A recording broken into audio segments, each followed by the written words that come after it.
big old makeup spot. Oh, that looks so pretty. Isn't it cute? Let me get it. Hey girl, and welcome to another video. If you are new, welcome. If you are not new, welcome back. Today we are doing a unit by Tinashe, Tinashe. All of them have sponsored this video, so stay tuned to see exactly how I got this look.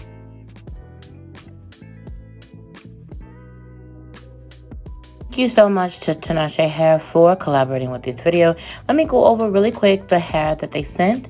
They sent this great bag. Now listen, you guys, save your hair bags. Also, they sent me over this bonnet. Shout out to the bonnet. And look at this beautiful unit. It is 24 inches, 200% density, 13 by 4 frontal lace front wig. Beautiful curl pattern. They also sent me some lashes and some clips and some wig caps and a comb, edge brush, and informational. I'm really excited to style this unit for you guys. I think we're going to do half up, half down and get right into it. Let's go.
Okay, girl, thank you so much for staying all the way to the end of the video. So this unit was 24 inches, 13 by 4, frontal, with 200% density. The only issue that I had is the same issue that I typically have, and that's with my circumference. I had a circumference issue with it coming all the way around. I believe that this particular unit was 22.5 inches in diameter. Y'all know I got a big old head, and typically I do a 25 inch in diameter. So if you have a larger head, I recommend that this may not be the unit for you, or you want to get your measurements going front to back and do your diameter as well as side to side, so that way you can make sure that your units fit 100%. I do like the texture. I do like the length. The density to me seems to be a little bit light. I didn't feel 200%. I'm leaning more towards 150, but it's still a really cute unit. And as you can see, the hairline is melted very well. You can wet it or you can make it dry, either way. But get down below in the comments and also check the description box for all the information in regards to the unit. And don't call me, girl, because I'm filming.